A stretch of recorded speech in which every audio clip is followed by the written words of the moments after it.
మొక్కలెంతో ఆరోగ్యాన్ని ఆహ్లాదాన్ని ఇస్తుందని గ్రహించిన తెలంగాణ రాష్ట్రం సాధించిన గత ముఖ్యమంత్రి గారు హరితహార కార్యక్రమాన్ని తీసుకొచ్చి ఈరోజు అడవుల శాతం తెలంగాణ రాష్ట్రం మోడివారిపోయిన తెలంగాణ రాష్ట్రాన్ని పచ్చదనంగా తీర్చిదిద్దుతుంది. అదే దశలో కూడా ఇప్పుడున్న ముఖ్యమంత్రి గారు గౌరవనీయులు రేవంత్ రెడ్డి గారు కూడా ఈ కార్యక్రమాన్ని వన మహోత్సవంగా మళ్ళీ ఈ కార్యక్రమాన్ని చేపట్టడం, ఈ కార్యక్రమాన్ని ఈరోజు సూర్యాపేట పట్టణంలో ప్రారంభించడం జరిగింది. ఈ కార్యక్రమానికి ఈ వార్డు కౌన్సిలర్ గారు వెంకన్న గారు, అదేవిధంగా వైస్ చైర్మన్ కిషోర్ గారు, మరి అదేవిధంగా మా కమిషనర్ గారు, ఈఈ, మరి శానిటరీ ఇన్స్పెక్టర్ గారు, మరి ఏఈలు, అదేవిధంగా హరితహారం ఆఫీసర్ కానీ, అదేవిధంగా ఇక్కడికి వచ్చిన మా మహిళలందరికీ కూడా నేను ప్రత్యేకమైన నమస్కారాలు తెలియజేసుకుంటున్నాను. ఎందుకంటే గొప్ప కార్యక్రమం ఇది. ఎందుకంటే చెట్లు అనేది మనిషికి చాలా అవసరం. ఈరోజు మనిషి సరైన ఆక్సిజన్ లేకుంటేనే ఎన్నో అనారోగ్యాలకు గురవుతారు. కాబట్టి దాన్ని దృష్టిలో పెట్టుకుని ఈ కార్యక్రమాన్ని తీసుకురావడం జరిగింది.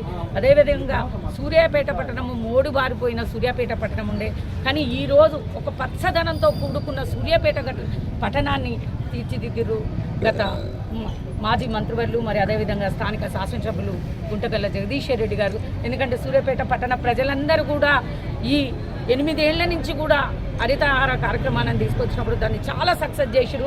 ప్రతి వార్డులలో కూడా చెట్లు ఉన్నాయి, ఎక్కడ చూసిన చెట్లు. ఎందుకంటే సూర్యాపేట టౌన్ తీసుకుంటేనే మనకు 2 చిట్టడుగులు ఉన్నాయి, 50 ట్రీ పార్కులు ఉన్నాయి. అంటే ఎక్కడ లేఅవుట్ ప్లేస్లలో కూడా మేము ఇంతవరకు చెట్లను మొత్తం పెట్టి ఈరోజు పచ్చదనంతో కూడగొట్టినాం.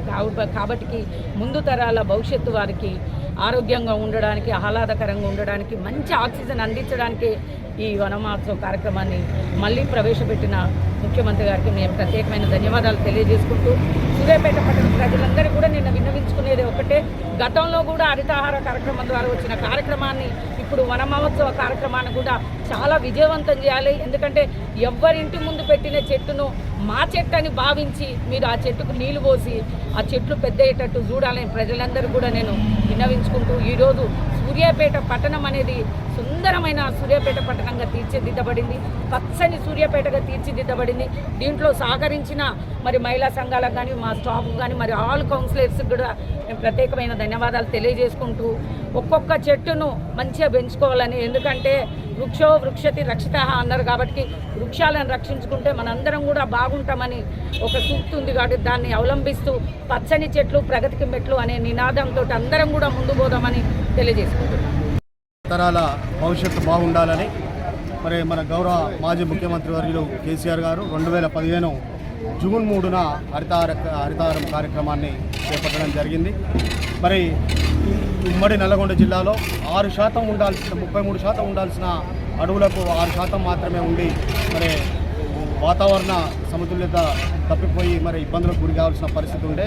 మరి ఈ 9 ఏళ్ల కాలంలో 8 ఏళ్ల కాలంలో మరి దాదాపు 276 కోట్ల మొక్కలు పెట్టి మరి ఇక్కడ దాదాపు 1.7% అంటే ఇంతకుముందు 6% ఉంటే ఇప్పుడు 7.8% అడవుల శాతాన్ని పెంచిన ఘనత కూడా కేసీఆర్ గారిది అని చెప్పి సందర్భంగా తెలియజేస్తూ, మరి ఏదైతే ఇప్పుడు గౌరవ ముఖ్యమంత్రి గారు రేవంత్ రెడ్డి గారు కూడా ఈ కార్యక్రమాన్ని మరి కంటిన్యూ చేస్తున్నందుకు వారికి కూడా కృతజ్ఞతలు తెలుపుతూ ఉన్నాం. ప్రతి ఒక్కరు కూడా తమ బాధ్యతగా తీసుకొని, ఎందుకంటే ఏ కార్యక్రమం అయినా సరే మనం ఒక్కలమే అధికారులు ప్రజాప్రతినిధులు ఒక్కళ్ళే చేపడితే మరి అది విజయవంతం కాదు. ప్రతి ఒక్కరు కూడా భాగస్వామ్యం కావాలి, భాగస్వామ్యం అయ్యి ఇది నా బాధ్యత అని తీసుకోవాలి. అందుకనే గతంలో కూడా స్కూల్ పిల్లలతో సహా మరి టీచర్లతో సహా అన్ని డిపార్ట్మెంట్లను మరి ఇందులో ఇన్వాల్వ్ చేసి హరితహార కార్యక్రమాన్ని ఒక యజ్ఞంలా చేపట్టి మరి ఈరోజు పచ్చదనం పెరగడానికి 2% పెరగడానికి మరి కారణమైంది. కాబట్టి మరి అధికారులు కూడా ఇది దృష్టిలో పెట్టుకొని ప్రతి ఒక్కరిని కుటుంబ గృహిణులనైతేంది మరి స్కూల్ పిల్లలైతే అన్ని డిపార్ట్మెంట్లను కూడా ఇందులో ఇన్వాల్వ్ చేయాలి అని చెప్పి ఈ సందర్భంగా కోరుకుంటూ సెలవు తీసుకుంటాం.